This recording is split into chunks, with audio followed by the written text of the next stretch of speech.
Welcome to Common Spurs TV, where we talk about everything Spurs. Today, we are looking at the predicted lineup for the match between Brentford and Tottenham taking place at the G-Tech Stadium, Brentford away. To do that for us will be Ben, and Ben will do that for us on the other side. In the meantime, come on, you Spurs.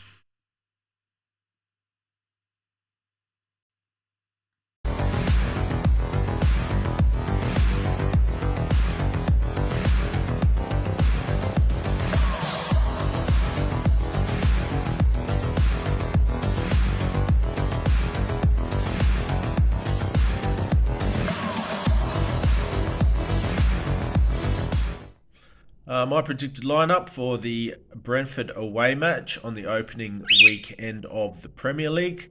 I see Ange setting up in a 4-2-3-1 formation, same as he did v Barcelona and as he intended to do with Leicester. First of all, in goals, Vicario, no surprises there. Interestingly, Raya will be between the sticks at the other end of the pitch. I think many of us still believe Raya was the first choice goalkeeper. Why that deal didn't get across the line, who knows? It could have been price. It could have been a negotiation that got drawn out. And the club obviously had to move quickly for Vicario. As a younger keeper, potentially a higher ceiling. But it'll be interesting to see how the match plays out with the sort of two keepers either end of the field. At right back, I've got Emerson Royale starting. A very sort of likable guy, good person. Andrew always speaks about wanting to fill the dressing room with good people.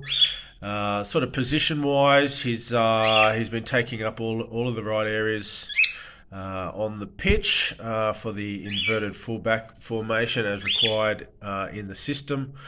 I think he's still got some improvement and some development, but I can see parallels between him and Tony Ralston from Celtic, another right back who was kind of on the periphery under former managers, but sort of thrived under Ange and under the system in that inverted fullback role. So I look forward to seeing Emerson Royale start, grow into the role, and hopefully stamp a claim on that position long term. Left centre back, I'm predicting Ange to start Mickey van der Ven, although he doesn't have 90 minutes yet under his belt. Tiger, bugger off, cheeky. Come on. Although he doesn't have 90 minutes under his belt yet, he does have a full pre-season at Wolfsburg. Ange will look at sort of bringing him up to speed as soon as possible. And the best way to do that is just to throw him in the deep end and get him some match time. So I think Van der Ven will start the game.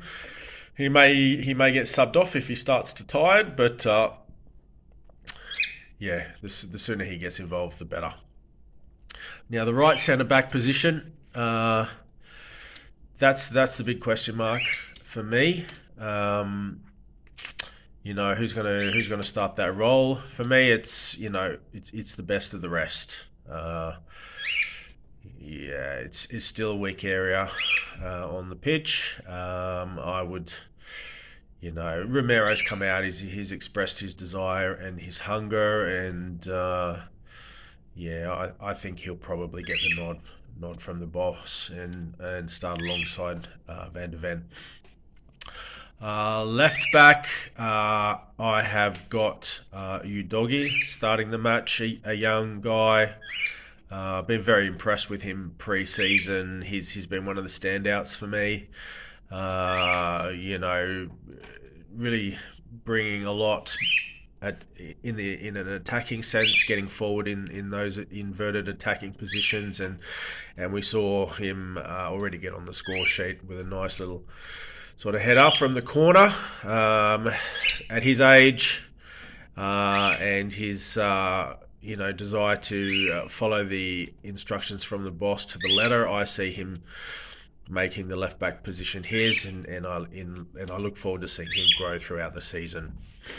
Tiger, can you give me a break, buddy? Okay, defensive mid. So I've got 2 number 6s.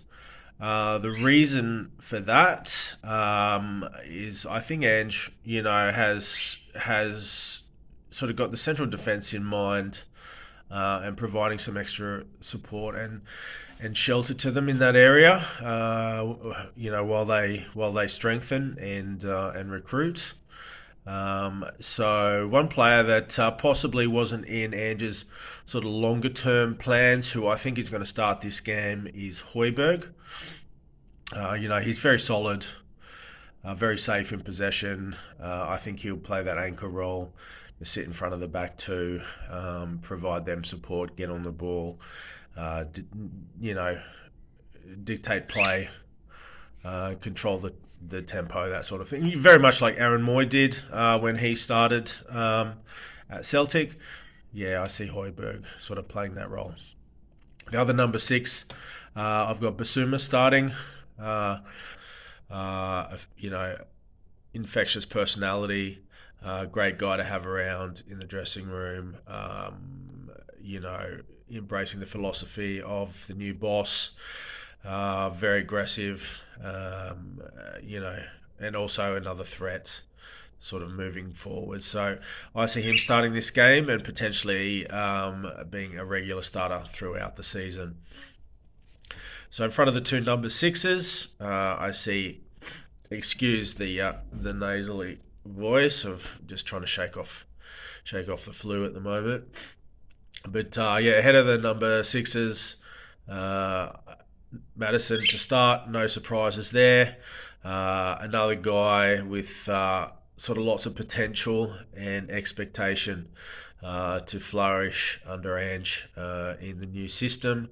I can expect him to get on the ball a lot of triangles with the inverted fullbacks, with the wingers, getting the ball wide, that sort of thing.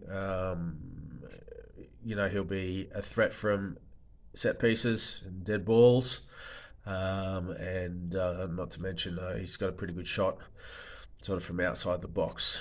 So no surprises there. Maddison to start in the attacking mid.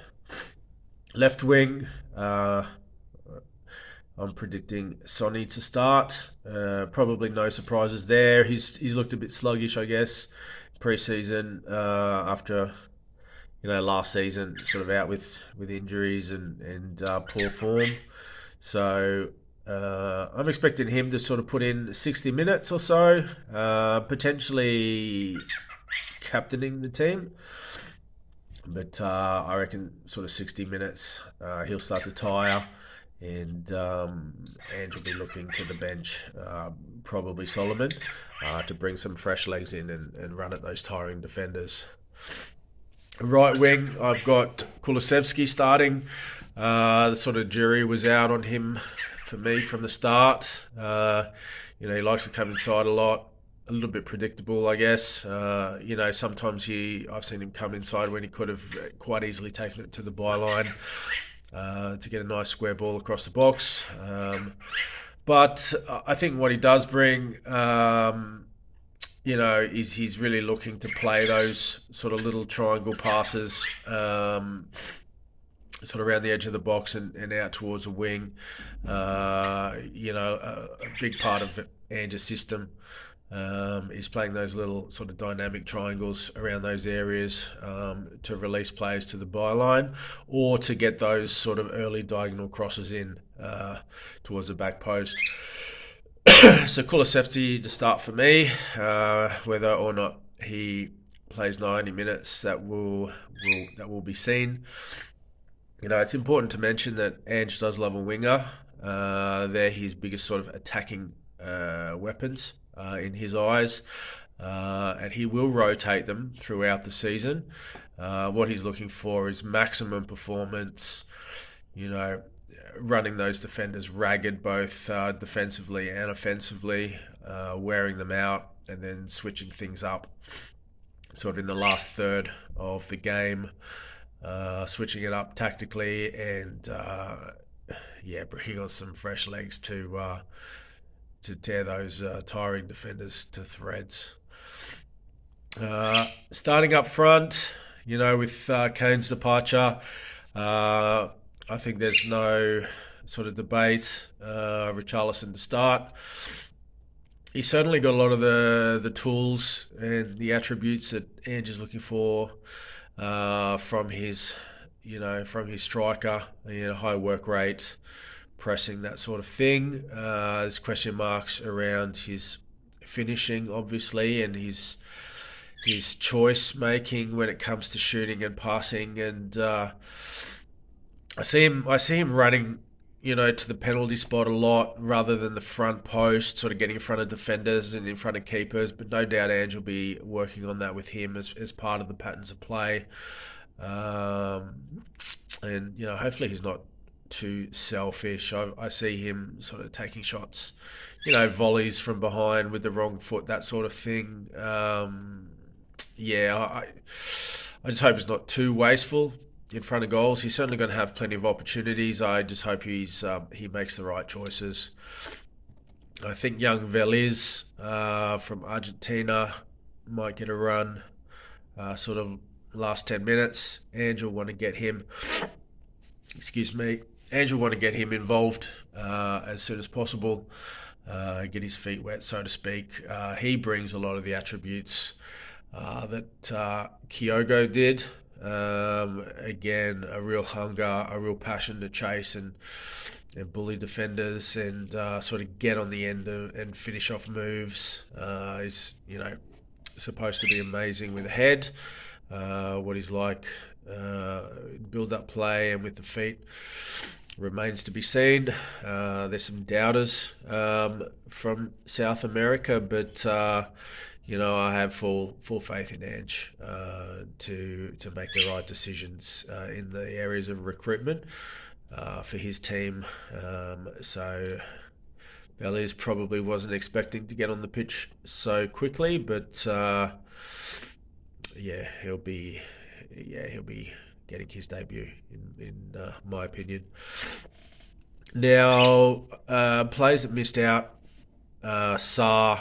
I think he's very unlucky. He's looked amazing in pre-season. He's got all of the attributes. He's got everything that you're looking for. Young, talented. He's going to play a big part throughout the season. But I think Ange is going to go with experience to start with, and we can look at maybe Sarr featuring from the bench at around 60 minutes, 65 minutes, maybe with Basuma or Højbjerg, depending on how the game is going. I think if we're chasing the game against Brentford, maybe he'll come on for Højbjerg. If we're, sitting in the lead comfortably, maybe it'll be Basuma. We might see Lo Celso come in as well for either one of those two, maybe later on in the game, 80 minutes, somewhere thereabouts. Solomon, as I touched on, I see parallels with Solomon's game to Jota's game. A right-footed winger who looks more effective playing on the left side, sort of coming in, taking on players and getting into shooting positions. Solomon will come on about 60 minutes and run those defenders ragged. Ange is always looking to push and press and take it to the next level in the last minutes when the opposition's fatiguing. It's all about maximising the time that the ball is in play through quick restarts and free kicks. From Brentford side, no Tommy. So they're also missing their best striker. Bueno's questionable with a knock. He was one of the biggest threats for me. And then, of course, the battle of the keepers will be interesting to see who performs. Real opportunity for Vicario to show up his opponent and prove to the fans that he was the right choice for Spurs. I'm tipping, potentially a high-scoring match, depending on how wasteful Richarlison is. I'm tipping a 2-1 win for Spurs.